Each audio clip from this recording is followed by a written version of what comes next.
Claudia Webbe. Thank you, Mr. Deputy Speaker.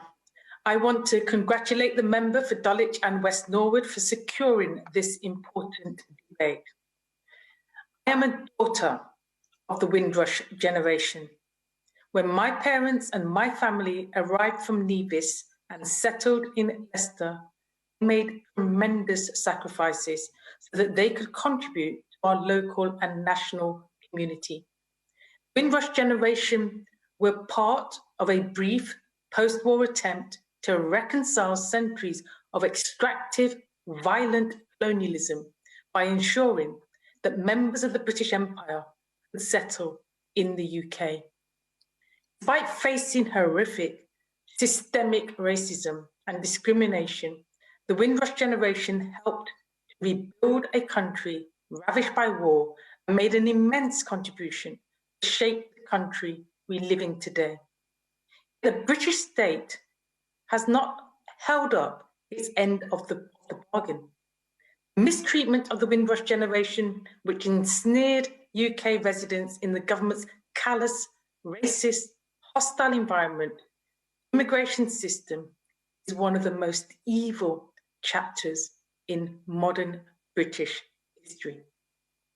British citizens who built our NHS, who worked on frontline jobs, whose actions defined public service, were criminalised, denied access to work, housing and healthcare for no other reason than their country of birth or the colour of their skin.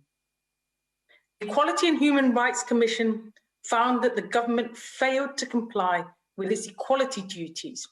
Wendy Williams' Lessons Learned review found a culture of neglect within the Home Office that created conditions in which British citizens were systematically denied their rights due to damaging pernicious immigration targets.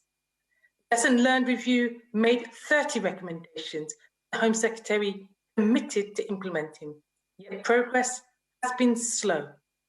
So slow that Wendy Williams accused the Home Office of paying lip service to the urgent reform that is necessary. It's utterly shameful that just 687 people have received compensation from the Windrush compensation scheme out of 11,500 people the Home Office estimated might be eligible, although the National Audit Office found that 15,000 people may be eligible. That means less than 5% of people whose lives were unjustly ruined by this government have not received the compensation they deserve. Tragically, at least 21 people have died waiting for justice. The National Audit Office found that despite the compensation scheme needing 125 full-time caseworkers, when the Home Office launched the scheme, it only had 6 full-time caseworkers in post. Applicants are also forced to go through a complex, convoluted and tortuous process that includes at least 15 steps, and the wait times are unacceptably long. This derisory commitment shows how utterly unserious this government is about making amends for their abuse of human rights. Frankly, it seems that this government could not care less about the victims of their own institutional racist policies.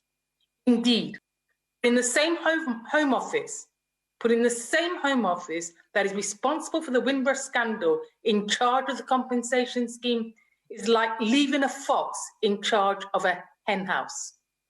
The scheme must be removed from government and placed under a properly funded independent regulator.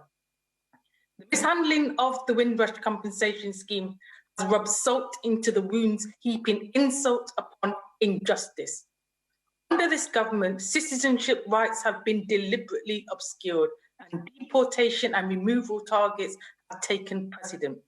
Yet they have made no effort to end the institutionally racist, hostile environment policies that created this disaster.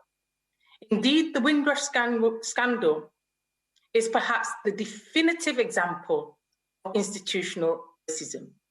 The fact that this government has embarked on a damaging crusade against the reality of institutional racism shows just how little they have learned from the suffering of the Windrush generation. I am very concerned by this government's denial of structural discrimination as demonstrated by the Commission on Race and Ethnic Disparities report, which sought to blame and gaslight minorities for the structural disadvantages they face. This is not a government that wants to learn lessons from the Windrush scandal. This is a government that is cynically using culture war troops that are designed to divide our communities against each other and distract from the real causes of inequality and injustice. The victims of the Windrush scandal need urgent justice. Compensation scheme must be taken away from the Home Office and rapidly accelerated.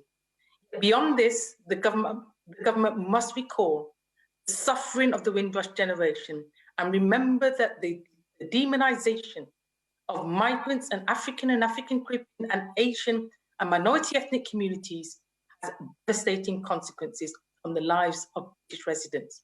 Ultimately, the government must abandon a divisive agenda and commit to governing in the interests of all our citizens, regardless of the colour of our skin or our country of birth. Thank you, Mr. Deputy Speaker.